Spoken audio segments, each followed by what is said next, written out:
ನನ್ನ ಪ್ರೀತಿಯ ವೀಕ್ಷಕರೇ ನಮಸ್ಕಾರ.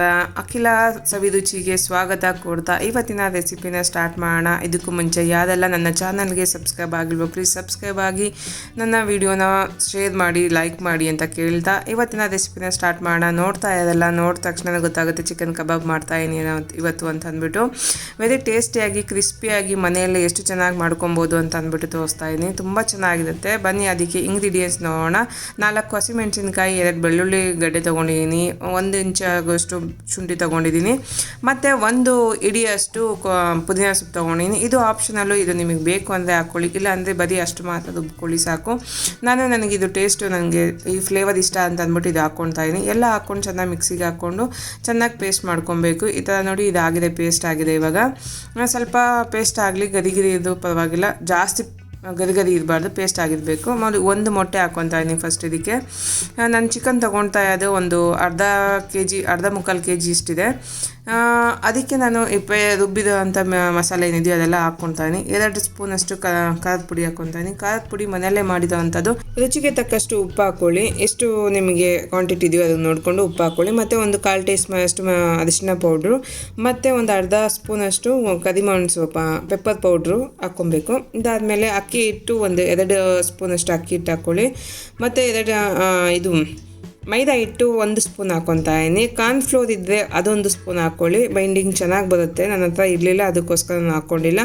ನನಗೆ ಇದೇ ಸಾಕಾಗಿದೆ. ಇದೆಲ್ಲ ಚೆನ್ನಾಗಿ ಮಿಕ್ಸ್ ಹಾಕ್ಕೊಬೇಕು. ಚೆನ್ನಾಗಿ ಮಿಕ್ಸ್ ಮಾಡಿಕೊಂಡು ಚಿಕನ್ ಏನು ತಂದಿರೋ ಆ ಚಿಕನ್ ನಾನು ಇಲ್ಲಿ ಹಾಕ್ಕೊತಾ ಇದ್ದೀನಿ. ಏನಿಲ್ಲ ಅಂದರೆ ಒಂದು ಅರ್ಧದಿಂದ ಮುಕ್ಕಾಲು ಕೆ ಜಿ ಹಾಕ್ಕೊತಾ ಇದ್ದೀನಿ. ನಾನಿಲ್ಲಿ ಲೆಗ್ ಪೀಸ್ ನಮ್ಮ ಮನೇಲಿ ತರೋದು, ಏಕೆಂದರೆ ಮಕ್ಕಳಿಗೆ ಯಾವಾಗ ಲೆಗ್ ಪೀಸ್ ಕೇಳ್ತಾರೆ ಅಂದ್ಬಿಟ್ಟು ಲೆಗ್ ಪೀಸ್ ತರಿಸಿದ್ದೆ. ನಾನು ತನಗೆ ಹೇಳಿಲ್ಲ ಅಂದರೆ ಅವರೇ ತಂದು ಕೊಡ್ತಾರೆ. 3 ಪೀಸ್ ಲೆಗ್ ಪೀಸ್ ಇದೆ. ದೊಡ್ಡದಾದ ಪರವಾಗಿಲ್ಲ, ಚೆನ್ನಾಗಿ ಬೇಯುತ್ತೆ. ಉಪ್ಪು ಖಾರ ಕೂಡ ಚೆನ್ನಾಗಿ ಎಳೆಯುತ್ತೆ, ಏಕೆಂದರೆ ಕ್ರಾಸಲ್ಲಿ ಅಲ್ಲಿ ಮಧ್ಯದಲ್ಲೆಲ್ಲ ಸೀಲ್ ಮಾಡಿರ್ತಾರಲ್ಲ, ಚೆನ್ನಾಗಿ ಉಪ್ಪು ಖಾರ ಎಲ್ಲ ಎಳೆದು ಚೆನ್ನಾಗಿರುತ್ತೆ, ಅದು ಕ್ರಿಸ್ಪಿಯಾಗಿರುತ್ತೆ. ಇದಕ್ಕೆ ಸ್ವಲ್ಪ ನಾನು ಒಂದು ಸ್ವಲ್ಪ ಕೊತ್ತಂಬರಿ ಸೊಪ್ಪು ಮತ್ತು ನಿಂಬೆ ರಸ ಹಾಕ್ಕೊತಾ ಇದ್ದೀನಿ. ಜೊತೆಗೆ ಸ್ವಲ್ಪ ಖಾರ ಕಮ್ಮಿ ಆಯಿತು ಅಂದ್ಬಿಟ್ಟು ನಾನು ಎಕ್ಸ್ಟ್ರಾ ಮತ್ತು ಖಾರದ ಪುಡಿ ಹಾಕ್ಬಿಟ್ಟು ಕಲಿಸಿದ್ದೀನಿ. ಅದಕ್ಕೆ ನೋಡಿ ಇವಾಗ ಕೊತ್ತಂಬರಿ ಸೊಪ್ಪು ಮತ್ತು ನಿಂಬೆ ರಸ ಕೂಡ ಹಾಕ್ಕೊಂಡು ನೀಟಾಗೆಲ್ಲ ಕಲಿಸ್ಕೊತಾ ಇದ್ದೀನಿ. ಖಾರದ ಪುಡಿ ಸ್ವಲ್ಪ ಕಮ್ಮಿ ಆಯಿತು, ಟೇಸ್ಟ್ ನೋಡಿದೆ ನಾನು ಸ್ವಲ್ಪ ಮಸಾಲೆನ ಸ್ವಲ್ಪ ಖಾರ ಕಮ್ಮಿ ಆಯಿತು, ಕಲರ್ ಕಮ್ಮಿ ಆಯಿತು ಅನ್ನಿಸ್ತು. ನಾನು ಚೂರು ಅರಿಶಿನ ಪುಡಿ ಮತ್ತು ಒಂದು ಸ್ವಲ್ಪ ಖಾರದ ಪುಡಿ ಹಾಕಿದ್ದೆ. ಅದಕ್ಕೆ ಖಾರದ ಪುಡಿ ಹಾಕ್ಕೊಂಡು ಕೊತ್ತಂಬರಿ ಸೊಪ್ಪು ಹಾಕಿ ಎಲ್ಲ ಮಿಕ್ಸ್ ಮಾಡ್ತಾಯಿದ್ದೀನಿ. ನೋಡಿ ಎಲ್ಲ ನೀಟಾಗಿ ಮಿಕ್ಸ್ ಮಾಡಿಬಿಟ್ಟು ಇದನ್ನು 1 ಅವರ್ ನಾನು ಫ್ರೀಜಲ್ಲಿ ಇಕ್ಬಿಟ್ಟಿದ್ದೀನಿ. ಫ್ರೀಜಲ್ಲಿ ಇಕ್ಕಿದ್ರೆ ಚೆನ್ನಾಗಿ ಮ್ಯಾರಿನೇಟ್ ಆಗುತ್ತೆ. ಇದು ಯಾವುದೇ ರೀತಿ ಉಪ್ಪು ಖಾರ ಎಲ್ಲ ಕಡೆ ಆಗುತ್ತೆ. ನಿಮಗೆ ತಿನ್ನಬೇಕಾದ್ರೆ ಎಲ್ಲೂ ಕೂಡ ಸಪ್ಪೆ ಅನಿಸಲ್ಲ ನಿಮಗೆ. ಚಿಕನ್ನು ಅಷ್ಟು ಚೆನ್ನಾಗಿರುತ್ತೆ, ತುಂಬ ಟೇಸ್ಟಿಯಾಗಿರುತ್ತೆ. ಒಂದ್ಸಲಿ ನೋಡಿ ನೀವು. 1 ಅವರ್ ಇಕ್ಬಿಟ್ರೆ ಒಂದು ಅರ್ಧ ಗಂಟೆಯಿಂದ ಮೇಲೆ ಇರಬೇಕು. ಚೆನ್ನಾಗಿರುತ್ತೆ. ತುಂಬ ಉಪ್ಪು ಖಾರ ಎಲ್ಲ ಕರೆಕ್ಟಾಗಿ ಹಿಡಿದಿರುತ್ತೆ. ನೋಡಿ ಇವಾಗ ಎಣ್ಣೆ ಇಟ್ಟಿದ್ದೀನಿ. ಎಣ್ಣೆ ಎಲ್ಲ ಚೆನ್ನಾಗಿ ಕಾದಿದೆ. ಕಾದಾದ್ಮೇಲೆ ಒಂದೊಂದೇ ಪೀಸ್ನ ತೆಗೆದು ಹಾಕ್ತಾಯಿದ್ದೀನಿ. ಎಷ್ಟು ಚೆನ್ನಾಗಿರುತ್ತೆ ಗೊತ್ತಾ, ಕ್ರಿಸ್ಪಿ ಆಗಿರುತ್ತೆ. ಅಂಗಡಿಯಲ್ಲಿ ಕಬಾಬ್ ಮಾಡ್ತಾರಲ್ಲ, ಸೇಮ್ ಕಬಾಬ್ ಅಂಗಡಿಯಿಂದ ತೊಗೊಂಬಂದಿರೋ ಥರನೇ ಇರುತ್ತೆ. ಮಕ್ಕಳು ಇನ್ನೂ 1-2 ಪೀಸ್ ಎಕ್ಸ್ಟ್ರಾ ಕೇಳಿ ಇಸ್ಕೊಂಡು ತಿಂತಾರೆ ಕಬಾಬ್ನ. ಮನೇಲಿ ಈ ಥರ ಟೇಸ್ಟಿಯಾಗಿ ಮಾಡಿ ನೋಡಿ, ಎಷ್ಟು ಚೆನ್ನಾಗಿರುತ್ತೆ, ಎಷ್ಟು ರುಚಿಯಾಗಿರುತ್ತೆ ಗೊತ್ತಾ.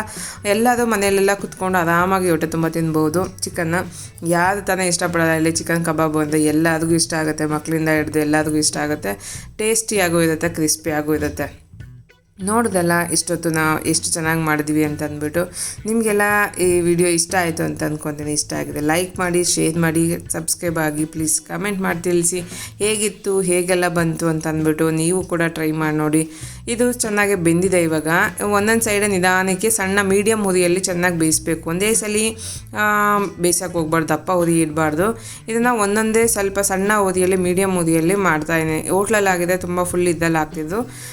ದೊಡ್ಡ ಬಾಣಲಿ, ನಾನು ಚಿಕ್ಕ ಬಾಣಲಿ ಆಗಿರೋದನ್ನು ಚಿಕ್ಕ ಸ್ವಲ್ಪ ಹಾಕ್ತಾಯಿದ್ದೀನಿ. ನಾನು ಚೆನ್ನಾಗಿ ನಿಧಾನಕ್ಕೆ ಬೇಯಿಸ್ಬೇಕು. ಅದನ್ನು ಒಂದು ಮೀಡಿಯಮ್ ಉರಿಯಲ್ಲಿರಬೇಕು. ತುಂಬ ದೊಡ್ಡ ಉರಿ ಅಂದರೆ ಬೇಗ ಕಪ್ಪಗಾಗ್ಬಿಡುತ್ತೆ, ಒಳಗಡೆ ಬೇಯೋದಿಲ್ಲ. ಅದಕ್ಕೆ ಒಂದ್ಸಲಿ ಬೇಯಿಸ್ಮೇಲೆ ಇನ್ನೊಂದ್ಸಲಿ ಬೇಯಿಸ್ಬೇಕು ಅದನ್ನು. ಏಕೆ ಅಂದರೆ ಅದರಲ್ಲಿರೋ ನೀರಿನ ಅಂಶ ಎಲ್ಲ ಹೋಗಬೇಕು, ಒಳಗಡೆ ಎಲ್ಲ ಬೇಯಬೇಕಲ್ಲ. ಅದಕ್ಕೋಸ್ಕರ 2ನೇ ಸಲ ಕೂಡ ಹಾಕ್ತಾಯಿದ್ದೀನಿ. ಇನ್ನು ಇದೆಲ್ಲ ಬುರು ಬರುತ್ತಲ್ಲ, ಅದೆಲ್ಲ ಹೋಗಬೇಕು.